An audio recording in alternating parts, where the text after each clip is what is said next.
It is the day after my ration challenge finished, so technically day 8 since I started.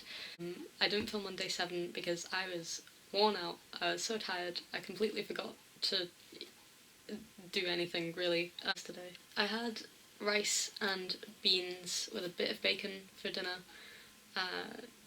which was okay. Not very nice though. And I had my £3 reward treat, which I went with a ham and cheese toasty, and it was heavenly. But it's the day after, so this morning I had a full English, a latte. I've had like 3 coffees. That's all I've had so far. That's all. An entire full English. It was divine. But the point in the challenge is a lot more than just the food that I'm eating, obviously. The effect that that diet has on your body is quite terrifying, really. Besides the fact that I've lost £7 in 1 week, which is very, very unhealthy and kind of scary to think about. There's other effects as well. Your brain feels like mush. They call it rice brain, which is funny because of the sheer amount of rice you were eating. But I definitely understand where they've got that name from. It's so hard to concentrate, and I'm the kind of person that has never really struggled with concentrating on things. I usually have a pretty decent focus, but it was just impossible to get anything done, really. So yeah, it wasn't fun. I'm very thankful that that week is over and that I can just eat normal food again.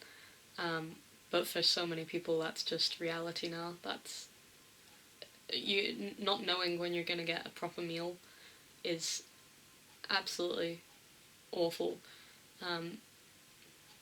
A lot of people asked as well throughout the week what the first thing I was going to eat at the end of the week would be, and I noticed pretty early on that you didn't even want to think about it. You didn't want to think that there was an option of better food out there, which it sounds silly, but yeah, this week was absolutely awful. Very, very difficult to go through, and the fact that that's life for so many people is horrifying and terrible to think about. It's important that we are made aware of things like that. A lot of the times in the media it feels like they make refugees seem like an enemy, like it's an us versus them thing. But the reality is that they're in these camps and they have so little to eat, and the stuff that they do get isn't even nice, and they're just normal people. They're no different to us. The only difference is that we're lucky. I think that's a really important thing to notice about this week, is just how much of a struggle it was to get on with your normal life with meals like that. Now, make that struggle even worse knowing that you've had to flee your home and ended up in a camp in a foreign country where the reality is you just want to go home. You just want to be back in your own house with your family, making nice meals to give to the kids and everyone else. But you don't get that. I'd like to thank everybody for all of the support, from sharing messages and sharing my posts, to sending nice messages to me, and for donating. Most of the donations were small £5 or £10 donations here and there, but they added up to about 61 different donations, which in total came to just over £1,120, which is mind-blowing, absolutely mind-blowing. £1,120 would be enough to pay for 88 medical visits, or enough to pay for 3 months of emergency food for 28 refugees. It's enough to pay for training courses to help 13 mothers provide for their families, or a year's worth of food for 7 refugees. That's more than a family. So thank you so much to everybody who donated. That was absolutely insane to get that much money, and it's going to help so many people. That money can go so far. Thank you so much. It really did make this week feel like it was worth it. And I hope that a lot of people have learnt a little bit about life of a refugee. I feel like I certainly have.